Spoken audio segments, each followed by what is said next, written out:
O Via Justiça de hoje fala sobre os desafios da defesa do consumidor em 2018. Nossos convidados, a juíza aposentada Marli Maria Braga Andrade e o advogado Rômulo Brasil, presidente da Comissão de Participação e Cidadania da OAB de Minas Gerais. Numa parceria da TV Assembleia com a AMAGES, a Associação dos Magistrados Mineiros, o Via Justiça está começando.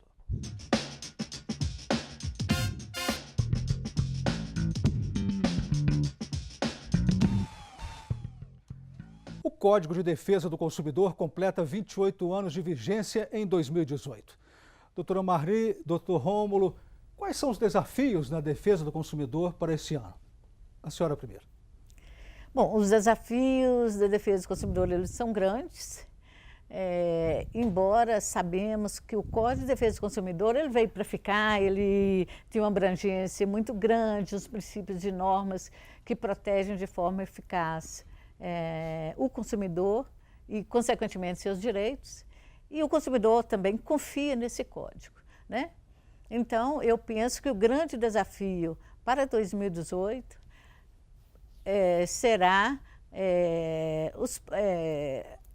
a atualização em razão de novos fatos que vêm ocorrendo no mercado, né? O processo eletrônico, as compras eletrônicas, a internet, a Uber, os sistemas de acomodações e hospedagens, né, inovadores. E então, há que sempre interpretar o código de acordo com as novidades que surgem no dia a dia. Doutor Rômulo, como o senhor vê esses desafios e qual o balanço que o senhor faz desses 28 anos de vigência do código? Olha, Carlos, eu faço um balanço muito positivo. Concordo com a doutora Marli. É um código, um texto normativo que veio para ficar. É importante ressaltar que ele é eminentemente principiológico, então isso possibilita ou resguarda o Código de Defesa do Consumidor a estar menos vulnerável às novidades, às alterações do mercado, do cotidiano.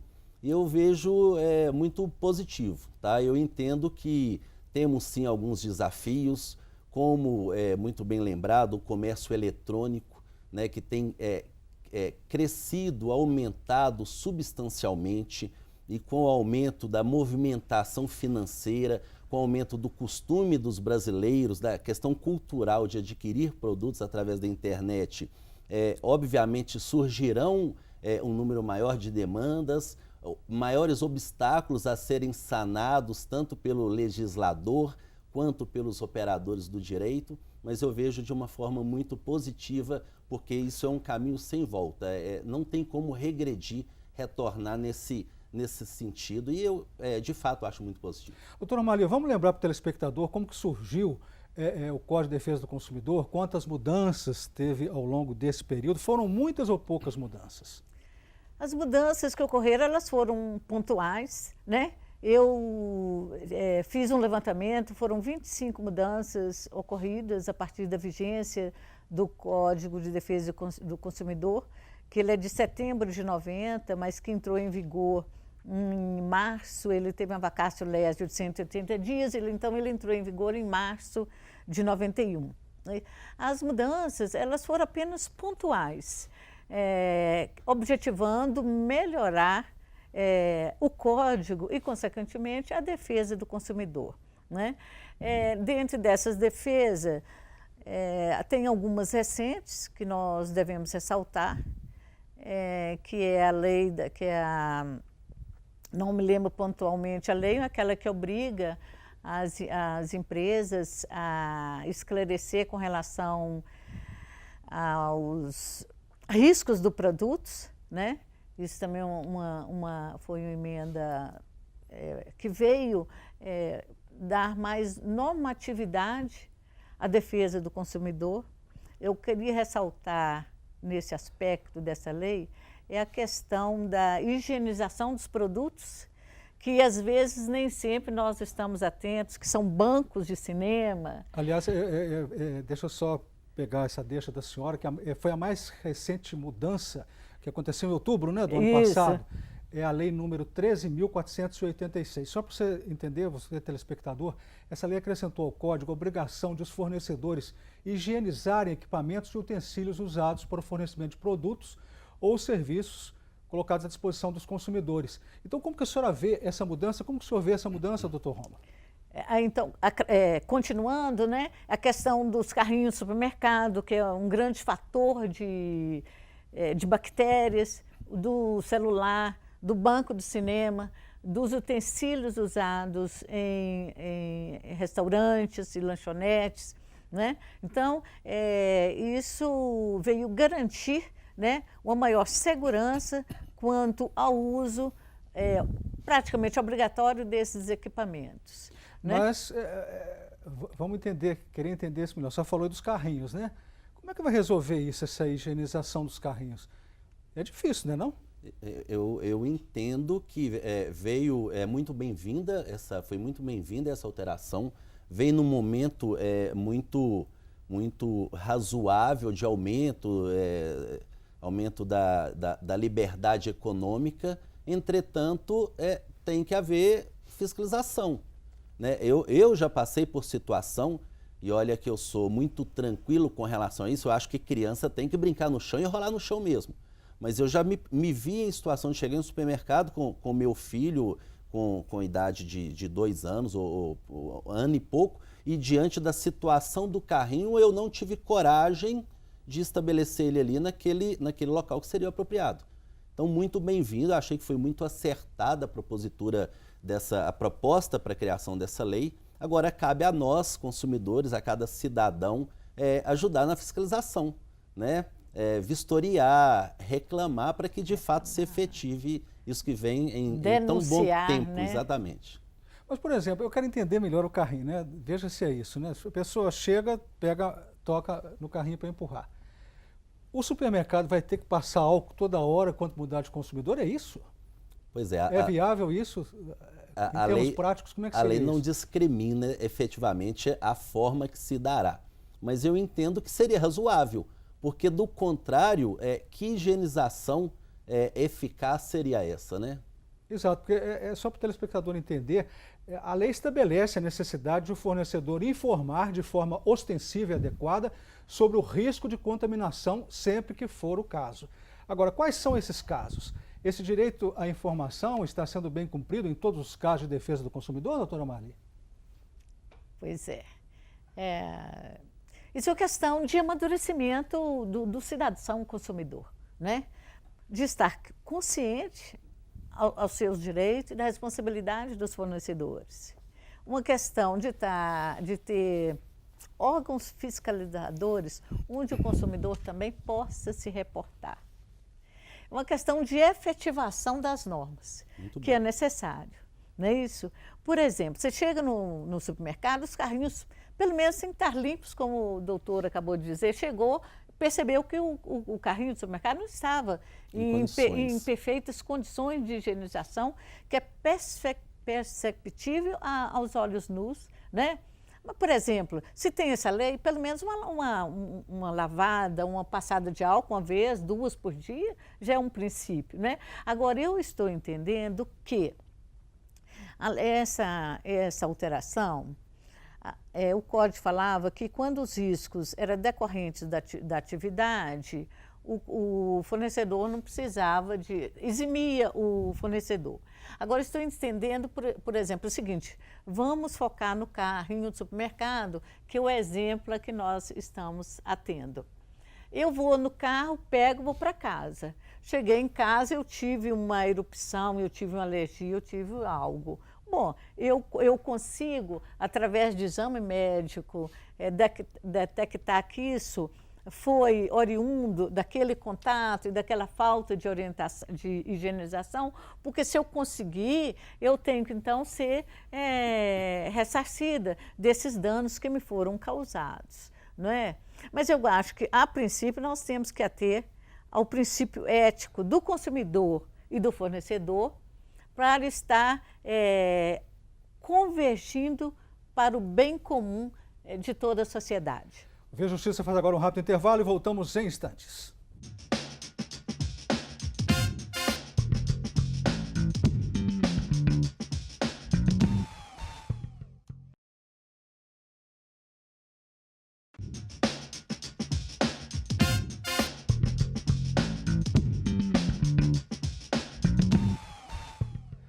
O Via Justiça e os desafios na defesa do consumidor em 2018. Participam do programa a juíza aposentada Marli Maria Braga Andrade e o advogado Rômulo Brasil, presidente da Comissão de Participação e Cidadania da OAB de Minas Gerais. Vamos destacar mais duas mudanças no ano passado na defesa do consumidor. A edição da lei que permite a diferenciação de preços de acordo com o meio de pagamento e prazo e a Lei KIS Nacional. Doutor Rômulo, fala primeiro sobre essa lei da diferenciação de preços. Tá, essa lei veio, eu entendo que em boa hora também, e ela veio para regularizar, para legalizar aquilo que de fato, na prática, já era visto. Vamos lá, era comum, e todos nós brasileiros, cidadãos e consumidores sabemos disso, íamos a uma loja efetuar uma compra e lá nos deparávamos, muito embora fosse proibido, nos deparávamos por diferenciação de preço. No débito é um preço, no crédito é outro valor e no dinheiro era outro. Isso era uma realidade. De fato, já existia, muito embora fosse ilegal. E veio a lei agora legalizando isso. Então, que o consumidor saiba que já é possível, já é legal você se dirigir a uma loja e chegando lá, encontrar essa diferenciação de preço, que eu entendo também muito positiva, porque já que está expresso a possibilidade de um desconto no pagamento em espécie, me dá possibilidade de discutir, de negociar, de barganhar mais com o fornecedor do produto e serviço. Ok, tudo bem, então o valor eu pago em espécie, eu pago no dinheiro.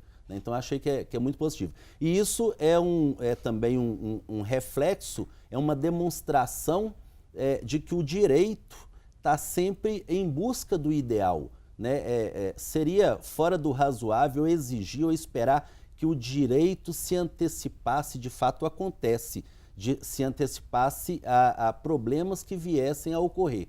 No entanto, nesse caso específico, foi uma demonstração do direito vir atrás de uma situação que já ocorria, pegar aquela situação que era ilegal e falar assim, isso é prático, isso é positivo ao comércio, vamos legalizar, vamos positivar. Está vendo aqui na lembrança, a gasolina, né, com esse preço elevadíssimo, os postos, se for no dinheiro, um pouquinho mais barato o valor, se for no cartão de crédito, isso está certo? Então? Está certo, está legalizado através dessa nova lei que vem em bom momento. Doutora Marli, e a Lei KIS Nacional?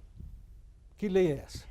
Essa Lei KIS, ela veio em boa hora, de certa maneira, mas eu penso que se ela tivesse vindo antes, ela teria evitado a tragédia da Boate Kiss, porque anos atrás nós tivemos, com um número menor de vítimas, mas uma tragédia decorrente de uma boate onde várias pessoas foram vitimadas.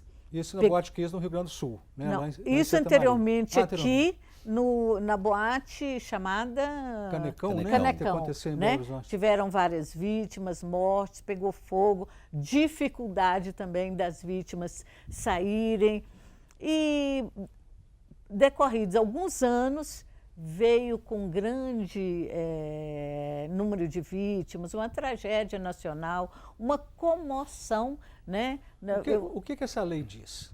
Essa lei, ela regulariza o funcionamento desses estabelecimentos de lazer, onde se estabelece, então, o número de pessoas,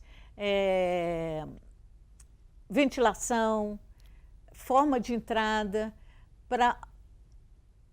objetivando a segurança dos frequentadores e, consequentemente, evitar o risco de tragédias como as já aqui relatadas.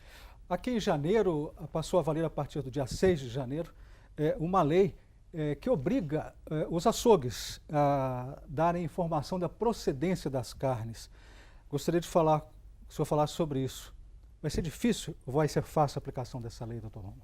A ideia da lei eu entendo que é até bem interessante, mas também vai ser necessária fiscalização, né?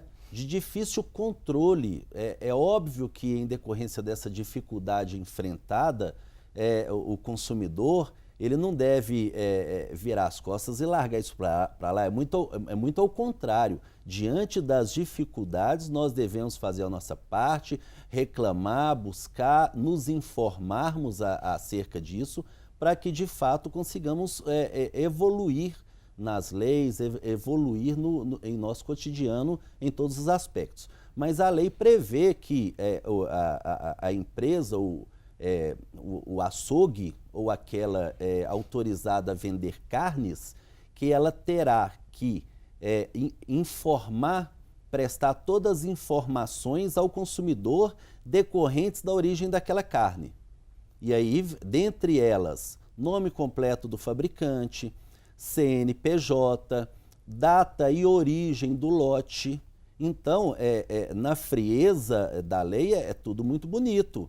É muito bem-vindo que saibamos a origem daquela carne que vamos levar para consumir dentro das nossas casas. Mas eu acredito que vai ser necessário uma fiscalização efetiva, inclusive que venha aí acompanhada da previsão de sanção de uma multa que de fato conduza o comerciante a cumprir essas disposições. O Via Justiça faz mais um intervalo e voltamos em seguida com o bloco final do programa.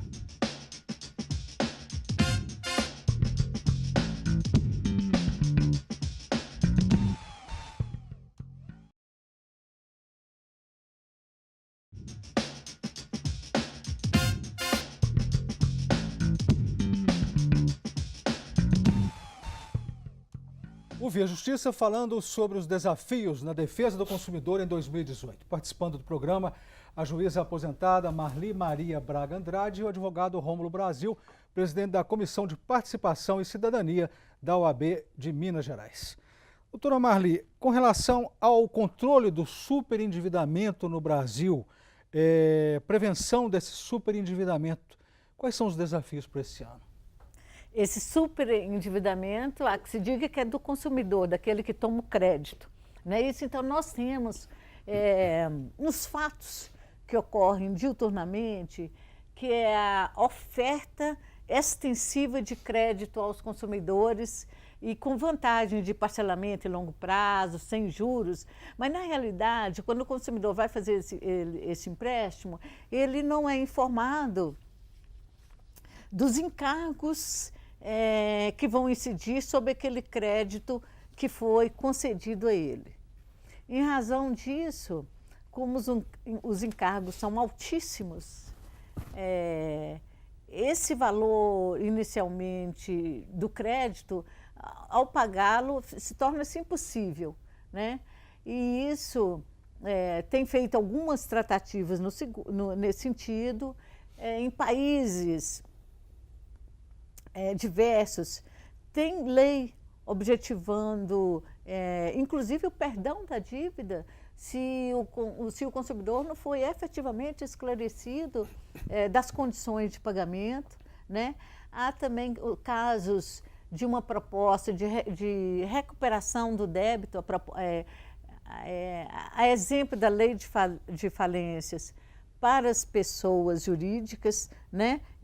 Olha, eu não posso pagar, então eu quero que você me faça uma condição de forma tal que eu possa, então, estar adimplindo, né, o meu débito. Mas não existe uma lei ainda não. Existe um projeto de lei em tramitação, né? E esse projeto de lei, o que é importante para esse projeto ele objetiva que ao conceder o crédito ao consumidor, ele é obrigado a falar o valor que vai ser creditado na conta do consumidor, os encargos que vão incidir e aquele valor que vai receber vai implicar no montante X em razão da quitação. Porque, na realidade, assim, hoje a gente toma um empréstimo, numa suposição de 5 mil, mas a gente vai pagar 15, 20 mil, né? A regra é essa. Isso torna inviável para o adimplemento.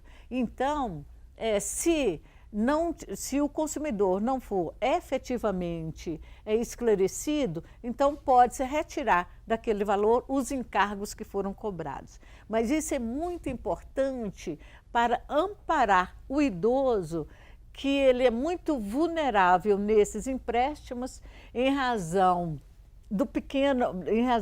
das despesas com valor baixo de aposentadoria, ainda das despesas que ele tem que se manter ao longo da vida e dos créditos facilitados, consignados nos benefícios previdenciários, que tem colocado, e nós temos presenciado isso, esses vulneráveis em situação de dificuldade em razão desses créditos que foram concedidos. Doutor Rômulo, as famílias brasileiras, o senhor acha que elas conseguiram equilibrar as dívidas com cheque pré-datado, cartão de crédito, cheque especial, carnê de loja, empréstimo pessoal, prestação de carro e seguro? Quais são as perspectivas para esse ano de 2018? Olha, Carlos, é muito interessante porque eu, de fato, comungo da opinião de que as famílias brasileiras, de certa forma, conseguiram, sim, ao longo de alguns anos, se adaptar a essa realidade e conciliar esses compromissos. Agora, com relação aos desafios para 2018, eu entendo que eles existem e que o cidadão, o consumidor, tem que ficar atento a toda a informação possível, analisar cada contrato, cada compra, cada despesa que ele pretender realizar ou efetivar, porque de fato temos desafios até em decorrência da crise econômica que se instaura lentamente aí no país. Tá? Então a informação é que, conforme a doutora Marli muito bem disse, aproveitando aí das disposições legais que vêm para facilitar, para proteger o consumidor, proteger aqueles com maiores dificuldades, mais propensos às dificuldades de compreensão, como os idosos, como os analfabetos. Então, o consumidor, em geral, se aproveitar dessa disposição legal e exigir a efetivação dela nos seus vários aspectos, nos seus vários ativos. Como, por exemplo, ao contrair o empréstimo, exigir, porque já tem previsão legal para isso, que todas as informações sejam dadas previamente. A gente está chegando ao final do programa, vamos para as considerações finais, doutora Marli. O que a senhora acrescentaria em termos de desafios? A senhora falou do Uber, né? Telefonia móvel, que a gente poderia falar, planos de saúde, é tanta coisa que não dá tempo um programa. Verdade. Mas rapidamente, considerações finais. Bom, nas considerações finais, eu espero que em 2018 nós temos uma consciência maior com relação ao consumo, né? Uma ética entre consumidor e fornecedor de serviços, para que o fornecedor cumpra o que se propôs e o consumidor atente-se apenas àquele aspecto também que ele foi buscar. E outras questões que envolvem o consumidor, envolve a cidadania, envolve a todos nós, que é a ética no consumo, a questão da prevenção à saúde, que a gente tem que limitar essas questões e tantas outras, né? Muito obrigado. Agora, o senhor, doutor Rômulo, rapidamente. Foi muito bem dito, eu gostaria apenas de acrescentar que a mobilização popular é sempre muito importante.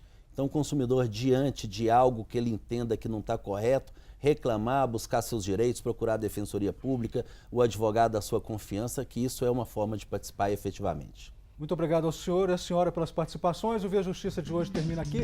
Nós conversamos com a juíza aposentada Marli Andrade e o advogado Rômulo Brasil. Nosso e-mail viajustiça@marges.com.br. Até o nosso próximo encontro.